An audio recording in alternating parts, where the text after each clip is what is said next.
Ho ho ho, and what is up YouTube? My name is G3Iron and welcome to today's discussion where we are doing 2020 in review, and today we will be focusing on the 3.10 Delirium patch. Delirium as a league is memorable for lots of different reasons, some of them being the various shades of gray stacked on top of other shades of gray with various other animations that are of course gray going on in the background.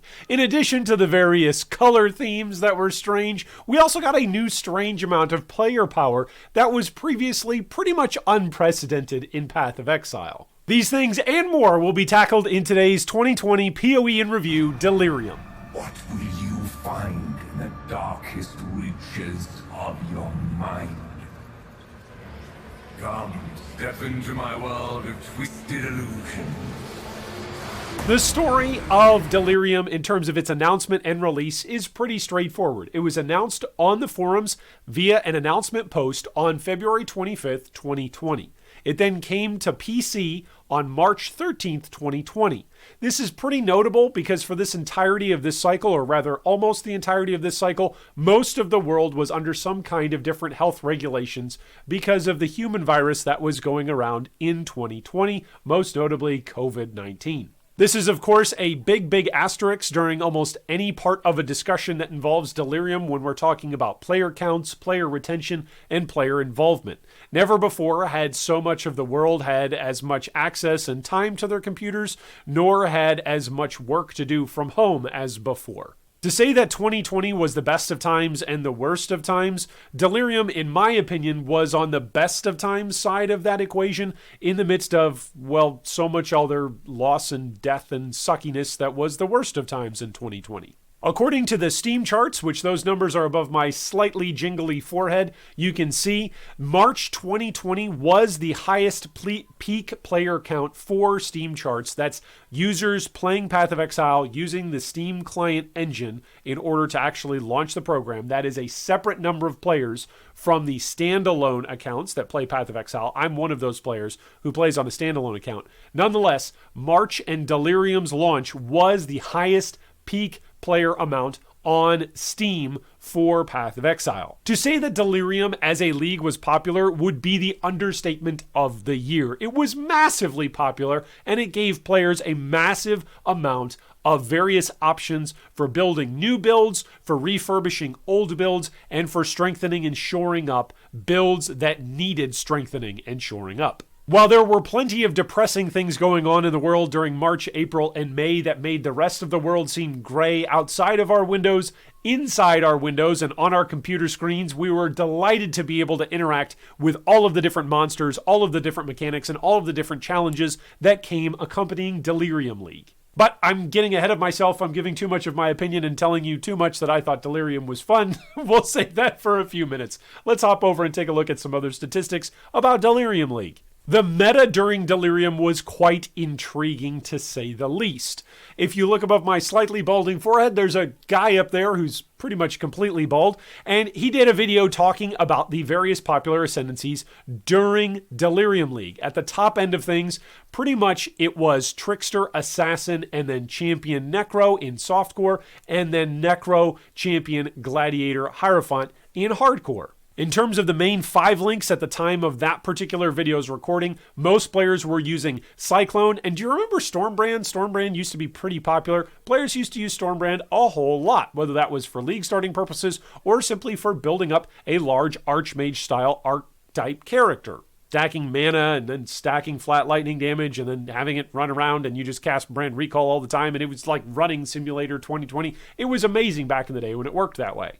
Anyway, rounding out the rest of the popular skills for Delirium were, of course, Essence Drain, Ball Lightning, Lacerate, and Ice Nova, along with our slight resurgence with Arc. One note about the timing of when we did this particular meta overview video was that you'll note that it was early enough in the league that players had not yet begun to stack their various passives and to stack their various cluster jewels so that way they could have Scion Aura stackers. You'll note that that, of course, took off as the league progressed, and then a whole bunch of players got on board the Aura stacking hype train, and away you went, Ascendants went into a very popular category and very popular echelon. The tier 1 build of Delirium was, of course, stacking as many cluster jewels as you could into your build, so that way you could go cloud diving for Cirrus, or you could basically be unkillable in 100% Delirium maps, or you could become unkillable in simulacrums. I will simply summarize Delirium's meta to say this. Prior to players figuring out that they could cluster jewel stack and how powerful that was,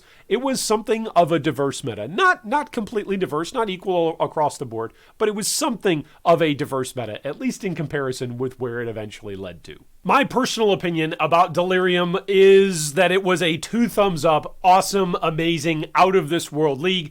It is by far and away the most player power that players have ever gotten in a single league. If you disagree with me, that's completely fine. I think basically cluster jewels and cluster jewel stacking right underneath ascending are basically the 2 most powerful things that we have access to as players. Again, we can have that discussion and have that debate another day. I think cluster jewels are really, really exciting for a lot of different builds and allow players to do so many amazing things with the base passive tree that they previously weren't able to do. Early on during the 3.10 hype cycle, I can remember a lot of players saying that summoners were going to get crushed and summoners were going to get killed in the 3.10 Delirium hype cycle.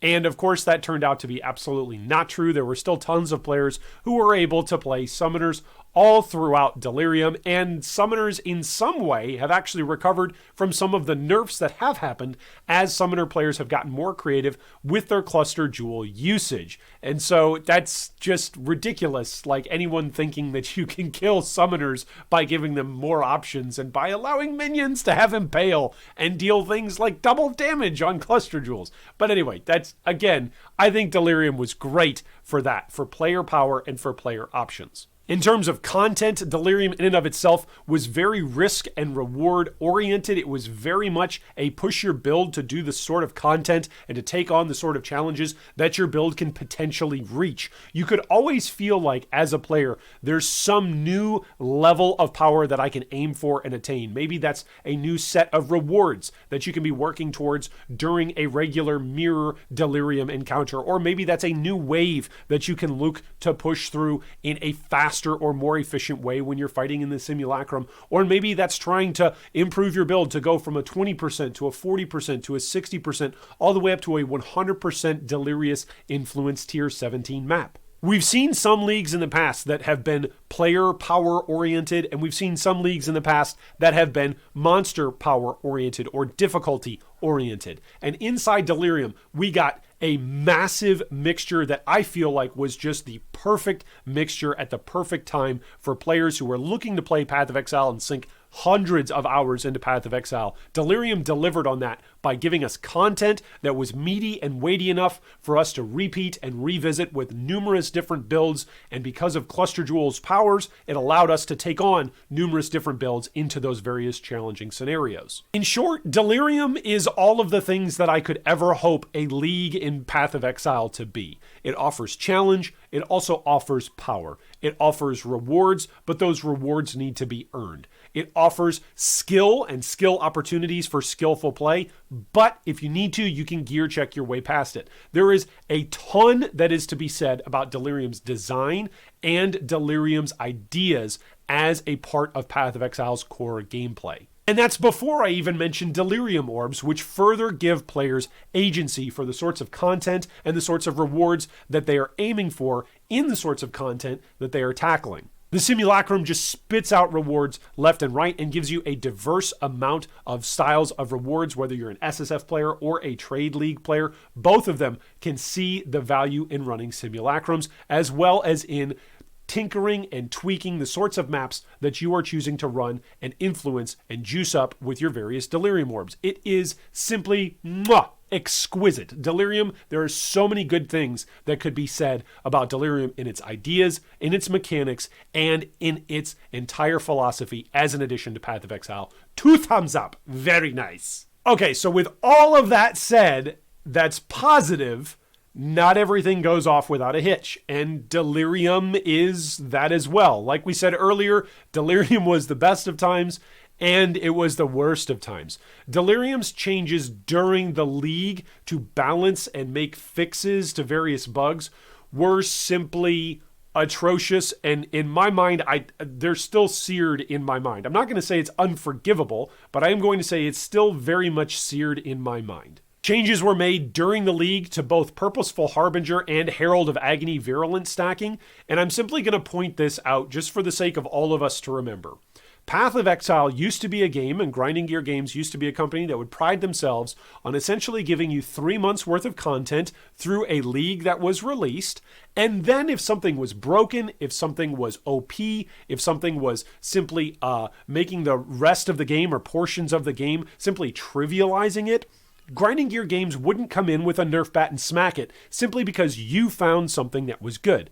Oftentimes in Path of Exile, there was the adage or the proverb, exploit early, exploit often.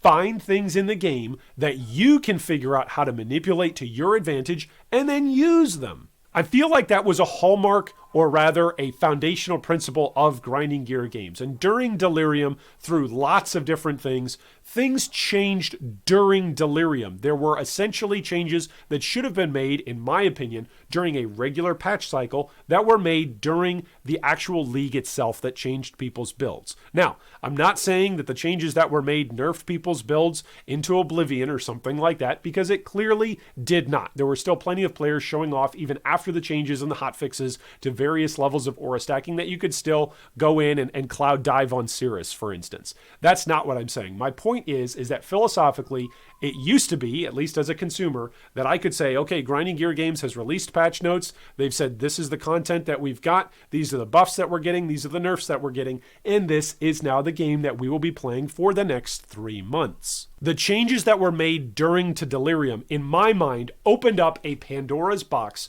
to where now at any point in time, Grinding Gear Games can say, oh, we don't like something that's going on inside our game, and we will now change it mid-patch cycle. I do not like that, and I do not forget that a particular team member from Grinding Gear Games tweeted out on a Friday that nothing was going to change with Purposeful Harbinger, and then on Monday we got an announcement that it was going to change. I don't feel that bad because I didn't play it all that weekend. It's not like I went out and made a new character around that. But think about all the people who did do that. Think about all the people who only play Path of Exile on the weekend, saw that there was a particular build that was beginning to emerge as a build favorite or as a favorite option moving forward in the league, put time into that build, only then once they went back to work to be told, hey, we're actually going to nerf that specific build moving forward. We're going to make some tweaks and make some changes because there's actually some things that are problematic on the back end. I'm not saying that those changes didn't need to happen or that the fix needed to happen. My point is that there was communication that, hey, this is good. You can play this throughout the rest of the league. And then 2 days later, oops, sorry, you can't do that. If you played a new build over the weekend, sorry, you wasted your time on this because it's now not going to look the same. So communication could have definitely improved with the community during Delirium. And to be fair, there was literally a global pandemic that shifted the way how all of us worked and how all of us played and how all of us interacted during Delirium. I think pretty much everybody on our terrestrial ball was angry at some point during 2020 and post-March. And so I think it's fair to say that basically, some of us inside the PoE community, maybe even a lot of us, maybe even myself, manifested a lot of our anger in ways that were not necessarily helpful in providing criticism and feedback to the Grinding Gear Games team during Delirium. I think in a lot of ways, a lot of us took our frustration with the world outside and brought it inside Path of Exile and unleashed that in a way that we probably shouldn't have. On the one hand, we need to provide feedback as players of a game that we love so much in Path of Exile in order for the game to grow and for the game to be moved in a direction that we're hoping it can continue to grow and continually benefit us as players and as a community. On the other hand, the way how we go about that is very, very important. In the midst of a really, really crazy year like 2020, I think Delirium was not only the best league of the year, but even with these various PR moves that could have gone better and communication moves that could have gone better, I still think this was actually the best communicated league throughout all of 2020. And that's saying a lot because this was when the pandemic hit a lot of different places and changed the way how GGG had to work as a team. I hope that the mid-league changes thing doesn't become a normalized solution to various potentially problematic builds. I really hope that was just like a one-time thing, or again, just like a once-in-a-blue moon thing that maybe every couple of years that's got to happen. But to me, that's potentially problematic. That moves the game towards the direction of making changes based on feedback that is occurring during the league that's not necessarily quality of life and that's not necessarily healthy for the game, but rather impacts players' decisions and players' choices on the characters that they are going to play to tackle the content that they want to tackle. When changes get made in a game like Path of Exile, where there are 4 major new pieces of content that come out, hopefully those changes can be very minimal in between each of those major content releases, so that way players have some stability. In 2020, a year where so many of us have not had stability, hopefully our video games, in Path of Exile at least, can have some level of stability in between each of those big patch cycles. Well, thanks so much for watching and for joining us today as we chatted about Delirium League, which was by far and away my favorite league in all of 2020. I would love to hear down below in the comments what your thoughts were on Delirium as a league. Did your computer at any point in time have any problems running Delirium or Delirious Encounters? I, for one, oftentimes would have problems when I was streaming and trying to do Delirium Encounters, but when I wasn't streaming and putting that additional sense of work on my computer, I had a great time with it, and for the most part functioned pretty well. But there were other players who had problems. I'd love to know if that was a problem for you at any point, or if it ran smoothly and you had a great time. I'd also love to hear that down below. How do you now interact with Delirium now that Delirium is a part of the core gameplay of Path of Exile moving forward? I love running Delirium. I love running simulacrums. There is something that's very, very relaxing and enjoyable about being able to sit down and enjoy a simulacrum. And of course, if you ever want to really test your build and really see if it can push the limits, then trying a 100% tier 17 Delirious map is another way to go about pushing your build. Well, thanks so much once again for joining us, and I hope that the upcoming 3.13 League is the league where a Mirror of Calandra drops for you.